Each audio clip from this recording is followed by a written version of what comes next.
Lectura comentada de la Biblia.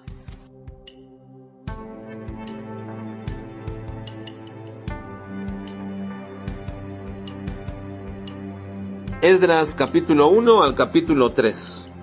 Dios cumple su palabra en tiempo y forma. El primer retorno. La importancia de la genealogía. Cimientos del templo.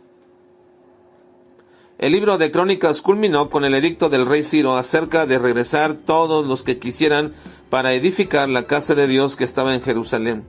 Y también, así comienza el libro de Esdras, con el mismo edicto, pero aquí se agrega la motivación importante del por qué Ciro quiere construir el templo, porque añade en este pasaje que Jehová, Dios de Israel, Él es el Dios. Ahora bien, cuán importante es reconocer en este evento cómo es que Dios hace cumplir su palabra en el tiempo preciso y en la forma que Él ha dispuesto. Jeremías había estado años atrás anunciando que el juicio de Dios vendría sobre todo Judá, a causa del pecado que continuamente cometían al dejar a Dios e ir en pos de los dioses extranjeros. Y dentro de esa profecía, Jeremías anuncia que el pueblo será llevado cautivo a Babilonia y que estarían allá en cautividad por 70 años. Ahora bien, esta profecía era tan específica que no solamente hablaba de que los babilónicos serían los que llevarían a Judá y que también durarían 70 años allí, y después serían juzgados por grandes reyes que dominarían sobre ellos, lo cual precisamente aconteció, porque el pueblo de Israel estaba bajo los persas, quienes habían conquistado junto con los medos a Babilonia, y para hacer que en el tiempo preciso de Dios que había previsto al final de los 70 años de cautividad, Dios despertó el corazón de un rey pagano, el cual entendió que el verdadero Dios es Jehová, el cual le había dado todos los reinos de la tierra y que él había conquistado, y que ahora él deseaba que le construyera casa en Jerusalén. Y por ello es que lleva a cabo un decreto donde permite el retorno de todos aquellos que quieran ir a Jerusalén y que además se les provea de todo lo necesario para el camino, como para poder comenzar una nueva vida en su tierra. Y a eso también agregó el hecho de que se les diera lo suficiente para comenzar la construcción del templo. Con ello, Dios daba inicio a una nueva faceta de la historia de Israel, y lo hizo en el tiempo establecido. Dios nunca se tarda ni se apresura, tiene su tiempo, y cuando lo hace saber mediante una profecía o una promesa, estemos totalmente seguros que Dios lo cumplirá en tiempo y forma. Ahora bien,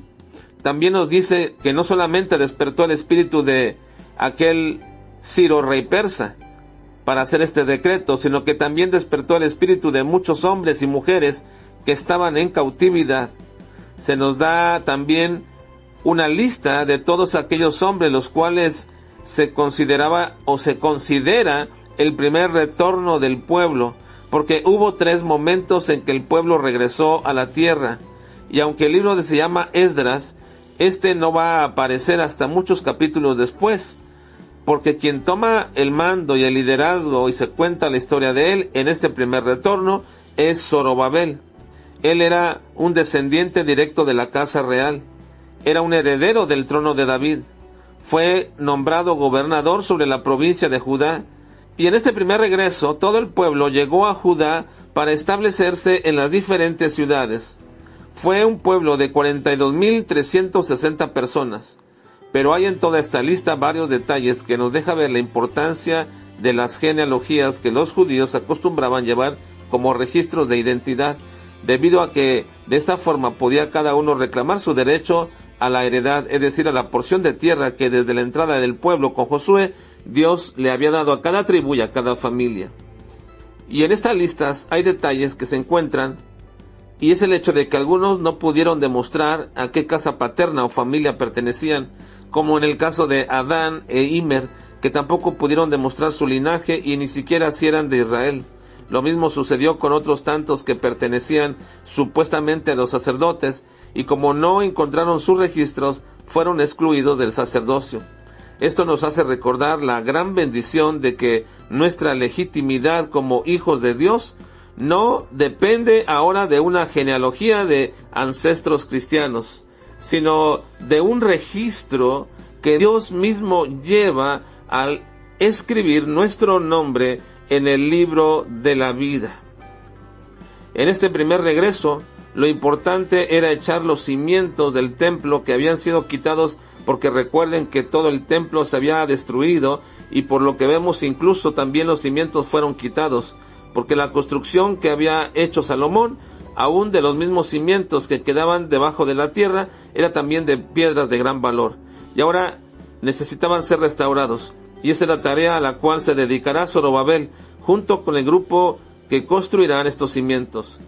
Nos espera entonces en el desarrollo de este regreso el establecimiento de la nación con una nueva perspectiva y también con nuevos líderes, cuyo único deseo es honrar